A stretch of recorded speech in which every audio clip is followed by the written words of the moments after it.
Baik, halo semua, selamat datang di Renan ID. Pada kesempatan kali ini kita akan belajar bersama-sama untuk setup beberapa aplikasi yang dibutuhkan dalam pengembangan aplikasi berbasis web ya. Nah, jadi dalam mengembangkan aplikasi berbasis web tentu saja kita membutuhkan beberapa aplikasi pendukung lainnya untuk mengembangkan aplikasi berbasis web. Khususnya dalam bahasa pemrograman PHP ya untuk kali ini. Jadi di sini buat kalian yang pingin atau baru ingin mulai belajar PHP atau pingin mulai untuk mengembangkan suatu aplikasi web berbasis PHP, mungkin video ini cocok untuk kalian dan semoga bisa membantu kalian dalam setup ataupun instalasi dari beberapa aplikasi yang akan kita butuhkan. Jadi di sini beberapa aplikasi yang kita butuhkan antara lain yang pertama adalah SAM ya. SAM itu adalah sebuah aplikasi yang mana di dalamnya terdapat beberapa distribusi aplikasi lainnya seperti MariaDB, PHP, Perl, ada juga FileZilla, terus ada juga Apache dan lain-lain. Nah, SAM ini sendiri itu kita gunakan sebagai local server kita ya. Jadi kita tidak perlu menyewa server yang ada di internet ataupun kita membeli server yang ada di internet. Jadi kita menggunakan SAM ini bisa menggunakan komputer kita itu sebagai local server. Nah, kalau komputer kita sudah menjadi local server, artinya kita nanti punya server sendiri di komputer kita yang bisa kita gunakan untuk mengembangkan aplikasi web atau untuk mengeksekusi codingan kita lah intinya. Nah, SAM ini kalian bisa download di internet, tinggal ketikkan saja di web browser ya. Ini web browser, saya menggunakan Edge. Kalian bisa menggunakan Chrome atau yang lainnya, silahkan. Kalian masukkan di URL ini, ketik saja SAM. Kemudian di paling atas ini menggunakan domain apachefriends.org, jangan sampai salah ya. Silahkan kalian klik download SAM, kemudian silahkan kalian pilih versi PHP yang kalian butuhkan. Dan juga perhatikan juga ya, kalian menggunakan sistem operasi seperti apa. Di sini ada beberapa sistem operasi yang disupport atau didukung oleh SAM, yaitu ada Windows, ada Linux, dan juga ada OS X. Nah, kebetulan karena saya menggunakan Windows, jadi saya akan mempraktekkan untuk download di Windows ya. Di sini ada beberapa versi, versi 8.0.30, 8.1, 8.2. Ini silakan sesuaikan dengan yang kalian butuhkan ya. Kalau mau yang terbaru tentu saja yang 8.2 karena dia sudah menggunakan PHP versi 8.2 yang terbaru.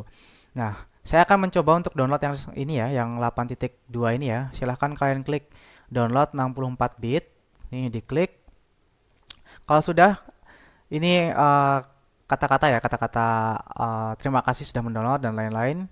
Untuk downloadnya akan diarahkan di sini nih, di SourceForge, sourceforge.net ya, .net. Nah, di sini ini sudah di-download karena dia lama banget ya. Entah ini kenapa internet saya kayaknya bermasalah. Jadi lemot banget. Saya sudah download sebelumnya di sini. Nah, di sini kalau misalkan Windows kalian itu mendeteksi SAM-nya itu sebagai apa namanya file yang dapat membahayakan perangkat kalian, ini bisa kalian keep ya. Jadi kalian klik tanda titik 3 ini, jangan dihapus tapi di sini terus keep. Ini nggak tahu ini kenapa SAM versi 8.2.12 ini memiliki atau terdeteksi sebagai aplikasi yang membahayakan gitu. Sebenarnya kan ini kan kita downloadnya langsung dari SourceForge-nya ya atau langsung dari sumbernya. Ini kenapa nggak tahu saya. Mungkin karena tidak terregister company. Jadi kita keep aja, klik 3.3 ini terus keep. Kalau tempat kalian muncul seperti ini ya, keep aja. Oke, harusnya sudah selesai. Oke, seperti ini. Kita tinggal buka saja, buka filenya, bisa klik langsung di sini atau kalian buka foldernya juga boleh, terus kalian klik 2 kali, itu juga boleh. Jadi bebas. Kita bisa download, bisa install, kemudian yes. Nah, seperti ini. SAM-nya. Kalau muncul warning seperti ini, kalian pilih aja oke. Oke, terus setupnya seperti ini. Ada welcome to SAM. Kita klik next saja. Nah, di sini ada beberapa aplikasi atau distribusi tadi yang saya bicarakan ya. Ada beberapa distribusi yang bisa kita install ataupun kita nggak install. Nah, untuk kasusnya di sini saya nggak akan menginstal semuanya ya, karena saya nggak terlalu butuh beberapa aplikasi di sini. Yang pertama FileZilla ini saya nggak butuh karena ini digunakan untuk file transfer protocol ya atau FTP, karena saya nggak butuh jadi nggak saya checklist. Terus Mercury Mail Server juga nggak saya gunakan jadi saya uncheck. Tomcat juga nggak saya gunakan jadi saya uncheck. Terus kalau PHP sama Perl saya biarkan saja karena beberapa mungkin nanti di SAM-nya sendiri ataupun di PHP-nya sendiri membutuhkan Perl ya. Jadi saya nggak nggak uncheck atau nggak saya hilangkan checklistnya. Kemudian untuk fetch send mail juga kita uncheck karena saya nggak membutuhkan send email ya, send email di sini. Udah itu aja mungkin yang web listen ini saya biarkan. Jadi untuk yang saya uncheck itu ada FileZilla, FTP, terus Mercury Mail Server, Tomcat, terus ada fetch send mail. Kalau sudah kita klik next. Nah, ini adalah directory atau folder tempat kalian akan install SAM-nya. Kebanyakan orang menginstal SAM itu ada di C. Ini bebas sebenarnya, kalian nggak harus install SAM itu di C karena SAM itu sifatnya portable ya, bisa diinstal di directory mana saja. Namun ketika kalian nanti misalkan mau memindahkan SAM kalian dari C ke D atau dari C ke folder lainnya, ada beberapa pengaturan yang harus kalian setup agar bisa digunakan SAM-nya. Jadi ini pastikan kalian ingat ya atau tahu di mana letak kalian menginstal SAM kalian. Kalau di C ya, di C kalau mau merubah tinggal klik tombol folder ini. Diklik terus pilih mau install di mana SAM-nya gitu. Kalau sudah saya next, biasanya di C ini saya install di C saja. Next. Terus bahasanya bahasa Inggris saja biar nggak rancu ya kata-kata bahasa Indonesia sama bahasa Inggris. Kadang-kadang kalau bahasa Inggris kata-kata yang terlalu scientific gitu ditranslatekan ke bahasa Indonesia itu agak rancu. Jadi saya pakai bahasa Inggris saja. Oke, next. Ini akan diinstal. Nah, untuk instalasinya ini lumayan lama ya. Lumayan lama, apalagi kalau kalian masih pakai hard disk itu lama banget. Jadi ya saya tinggal aja. Kita bahas untuk aplikasi yang kedua. Nah, untuk aplikasi yang kedua itu kita membutuhkan yang namanya text editor. Text editor itu banyak banget ya, banyak banget. Ada yang namanya Sublime, terus ada Visual Studio Code, terus ada Atom dan lain-lain. Nah, yang paling banyak atau yang paling sering saya gunakan ya, bukan paling banyak ya, yang saya sering gunakan itu adalah VS Code ya atau Visual Studio Code. Nah, untuk mendownload VS Code ini sebenarnya lumayan tricky ya, agak tricky ya. Jadi seperti ini. Kalian mau download VS Code, itu kalian ketik aja di Google VS Code namanya. Nah, VS Code di sini kalian pilih aja yang paling atas ini, yang domainnya kode.visualstudio.com. Kemudian di sini kalau kalian langsung klik yang download for Windows ini, itu dia akan terdownload versi usernya. Jadi instalasi untuk user, untuk satu user aja. Nah, kebanyakan saya beberapa kali menemukan beberapa permasalahan ya ketika saya download langsung seperti ini atau download yang versi user. Itu beberapa kali saya menemukan masalah bahwa permissionnya nggak dapet gitu. Karena saya mengakses di C atau di desktop atau di lainnya itu nggak dapat permissionnya. Jadi saya sarankan kalian kalau mau download VS Code itu download yang versi sistemnya. Caranya gimana? Ketika kalian masuk di sini, klik tanda other platform ini, klik aja. Terus pilih yang other download. Karena kalau kalian pakai yang user installer, ini kan user installer. Kalau user installer itu akan diinstal di usernya sendiri. Jadi nanti mungkin ada beberapa permasalahan di permission dan lain-lain. Jadi saya pakai yang other download. Nah, di sini pilih yang Windows yang bagian sistem installer ini. Pilih yang X64. Nah, download di situ. Kalau sudah dia akan di-download seperti ini. Karena saya sudah download maka ini akan saya cancel ya. Nah, seperti itu untuk VS Code-nya, sangat mudah. Oke, ini udah mau selesai juga SAM-nya. Biar kita selesaikan dulu untuk SAM-nya. Jadi dia akan menginstal ya. Ini lumayan agak cepat karena saya menggunakan yang VMI ya. Jadi lumayan cepat. Oke. Selesai SAM-nya. Oh ya, alternatif SAM, kalau kalian nggak mau pakai SAM nih, kalian udah bosan pakai SAM atau sebelumnya udah pakai SAM terus nggak suka gitu. Nah, ada beberapa alternatif ya. Contohnya kalian bisa pakai yang namanya Laragon atau kalian mungkin bisa install secara langsung ya. PHP-nya install secara langsung, MySQL-nya secara langsung dan lain-lain. Cuma yang paling banyak yang memang paling sering digunakan itu SAM karena dia lumayan populer ya. Alternatifnya bisa pakai yang namanya Laragon ya. Laragon itu bisa kalian pakai. Oke, ini saya ini firewall ya, firewall. Firewallnya saya cancel aja karena saya nggak butuh firewall di situ.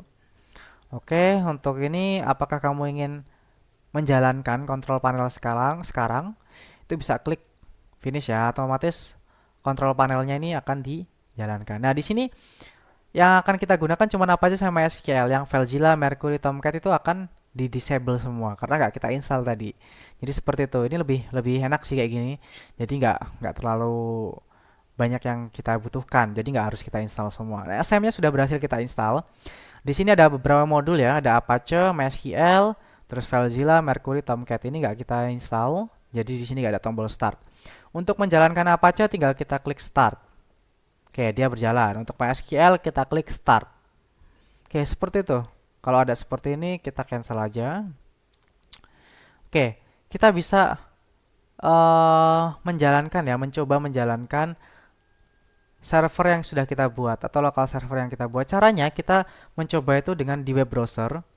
Ketik saja localhost. Sorry, di sini localhost. Nah, untuk menjalankan localhost, kalian jangan pilih yang Google Search ya. Karena mungkin kebanyakan yang error atau nggak masuk ke localhost itu karena menjalankan yang di Google Search ini. Kalian silahkan pilih yang ada tanda atau logo webnya seperti ini ya, jangan yang pencarian. Karena kalau dia pakai yang pencarian seperti ini, itu akan diarahkan ke Google. Jadi silahkan pakai yang tanda seperti ini. Oke, kalau sudah muncul seperti ini artinya localhost kalian sudah berhasil terinstall. Sangat mudah bukan untuk menginstalnya? Nah, seperti itu. Kemudian,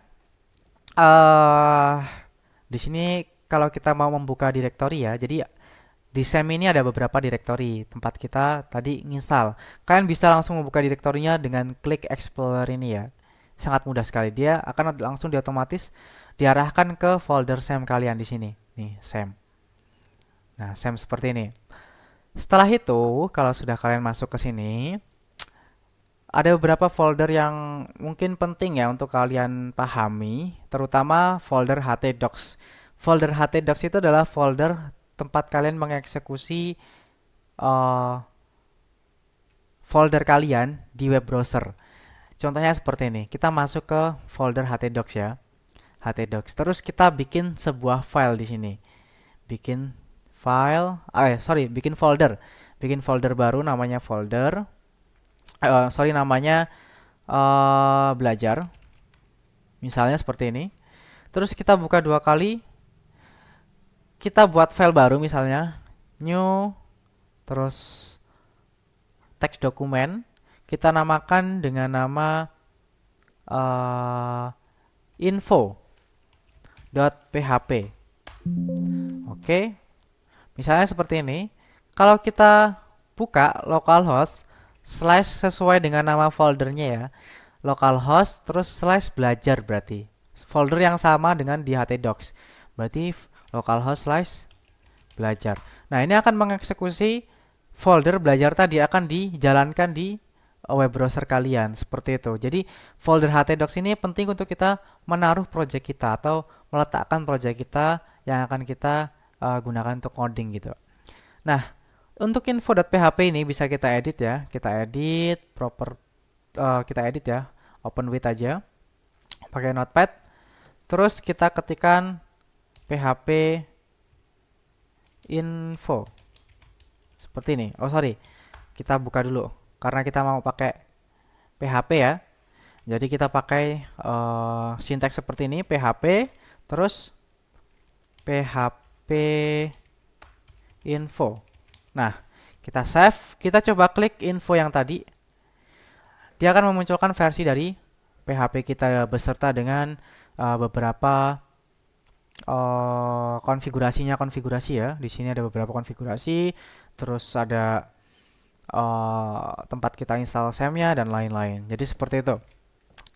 Nah, setelah itu kita akan melanjutkan yang VS Code tadi karena agak terpotong tadi ya. Nah, VS Code tadi kalau sudah kita install, nah ini sudah kita install, kita buka aja. Kita buka saja VS Code-nya seperti ini, kita klik yes. Oke, kita pilih yang accept, yang di atas ini accept. Silakan kalian kalau mau baca silakan dibaca. Ini user agreement ya, lisensinya. Kalau sudah klik next. Nah, ini ada beberapa pilihan. Yang pertama, buat desktop, ikonnya dimasukkan di desktop, terus dan lain-lain ya. Ini bisa kalian checklist ataupun uncheck silahkan. Kalau sudah klik next, terus terakhir klik install. Karena di sini tempat saya sudah saya install, jadi nggak perlu saya klik install lagi karena sudah saya install. Kalau sudah, kalian bisa buka langsung VS Code-nya dengan mengetikkan atau di sini ketik aja VS Code. Nah, akan muncul seperti ini. VS Code-nya bisa kita buka ya, bisa kita buka. Nah, seperti ini VS Code-nya tampilannya. Kalau kalian baru install nanti ada suruh milih tema segala macam ya, silahkan kalian sesuaikan dengan kebutuhan kalian. Untuk temanya misalkan gelap atau terang dan lain-lain terserah. Nah, untuk membuka sebuah file baru di VS Code itu ada beberapa cara ya. Jadi tadi kan kita sudah berhasil tuh install servernya, udah berhasil menjalankan juga nih. Kalau kita mau membuka folder ini untuk menjalankan codingan kita, atau kita mau ngoding, mulai ngoding ya di VS Code, itu kalian bisa pilih file, terus masuk ke open folder. Baru masuk ke DC kalian, terus masuk ke SAM, terus ke htdocs, baru pilih folder yang sudah kalian buat tadi. Pilih select folder. Itu cara yang pertama. Nah, seperti ini nanti dia munculnya.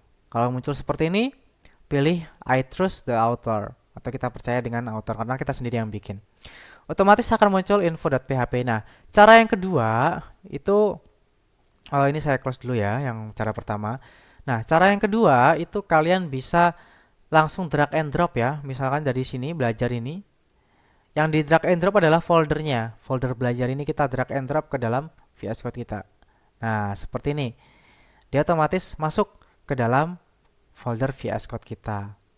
Kalau untuk ngoding gimana? Nah, ada beberapa cara ya untuk ngoding ya. Ini folder kita, foldernya namanya belajar. Terus ini adalah file kita. Kita klik filenya otomatis muncul seperti ini. Nah, kalau kita pakai text editor itu enaknya ada namanya text highlight ya. Text highlight itu dikasih warna teksnya, jadi lebih mudah untuk membaca codingan kita dibandingkan kalau kalian misalnya nih, mana ya? Misalnya kalian ngoding pakai notepad. Nih, kalau notepad kan cuma kayak gini warnanya putih semua, nggak ada nomornya lagi. Jadi lebih susah untuk ngoding kalau kita pakai notepad dibandingkan dengan menggunakan text editor seperti VS Code seperti ini. Nah, tadi untuk membuat sebuah file itu kan kita bikinnya di file explorer nih, klik kanan terus new baru file. Kalau di VS Code itu bisa juga kita klik di sini. Perhatikan untuk yang border warna biru ini. Kalau ini mencakup semua berarti nanti di luar. Jadi kita bisa klik, bisa bikin folder ataupun file. Misalnya kita bikin folder ya. Bikin folder. Folder misalkan belajar terus kita kasih PHP gitu. Nah, otomatis di file explorer kita di sini juga akan terdapat folder PHP. Kemudian kalau kalian mau membuat sebuah file di dalam folder PHP, perhatikan biru-birunya ini yang mencakup folder PHP-nya, berarti kita akan membuat atau mengeksekusi aksi di folder PHP. Kalau kita klik di sini, berarti kita akan mengeksekusi di luar folder PHP, seperti itu. Nah, misalnya di PHP ini kita kasih new file, namanya index.php. Misalnya seperti itu. Nah, di PHP ini, indeksnya ini berarti punyanya si PHP. Di dalam PHP seperti ini, kalau kita klik PHP-nya, dia akan menghilang untuk index.php-nya. Jadi kalau kalian mau membuat sebuah file ataupun folder di dalam folder PHP, maka kalian harus klik dulu PHP-nya. Folder PHP-nya diklik dulu, baru klik new file atau new folder. Seperti itu. Kalau kalian mau membuat folder lagi, tapi di luar dari folder PHP atau sejajar dengan info.php, klik aja yang paling bagian luar ini sampai ada tanda tanda border ya, border warna biru ini. Klik kanan, new folder misalnya HTML. Nah, gitu. Jadi folder HTML sama PHP sama info itu satu level atau satu directory ya, satu directory. Jadi seperti itu untuk text editornya. Kalau kita cek lagi di sini, kita hilangkan infonya, otomatis akan muncul tuh HTML, info, sama PHP. Jadi seperti itu ya untuk text editornya dan juga untuk SAM-nya. SAM-nya seperti ini. Nah, mungkin ada beberapa pengaturan di SAM-nya itu akan saya bahas di video terpisah ya. Ini jadi Kalau video kali ini kita akan fokus untuk instalasi dan juga menjalankan SEM-nya. Kalau sudah kalian jalankan dan mau mematikan, tinggal klik aja stop, klik stop lagi, seperti itu, beres. Jadi mungkin sekian ya untuk video kali ini, semoga bermanfaat dan membantu. Terima kasih. Oke, kalau kalian sudah menjalankan Apache dan MySQL kalian, kemudian kalian ingin mengakses MySQL kalian, kalian bisa mengetikkan di sini ya, di address bar di web browser kalian, localhost slash php myadmin. Oke, seperti ini. Ingat kalian harus ngeklik yang seperti ini ya, yang logonya bukan pencarian. Kalau kalian pilih yang Google Search seperti ini atau yang logonya pencarian, itu kalian akan dimasukkan ke dalam website Google-nya, nggak akan masuk ke PHP admin kalian. Jadi jangan sampai salah, kalian harus masukkan localhost slash php myadmin seperti ini. Pilih yang paling atas atau kalau belum pernah kalian ketik, biasanya dia logonya adalah logo web ya. Kalian klik aja, kalian otomatis masuk ke websitenya PHP admin atau localhost PHP admin. Ini cara yang pertama. Cara yang kedua itu cara yang paling mudah, yaitu tinggal kalian buka SEM kalian, terus klik aja tulisan admin di sini di bagian MySQL, klik aja nanti otomatis dimasukkan ke PHP admin kalian tanpa kalian harus menuliskan localhost slash php admin. Jadi seperti itu untuk mengakses localhost php admin.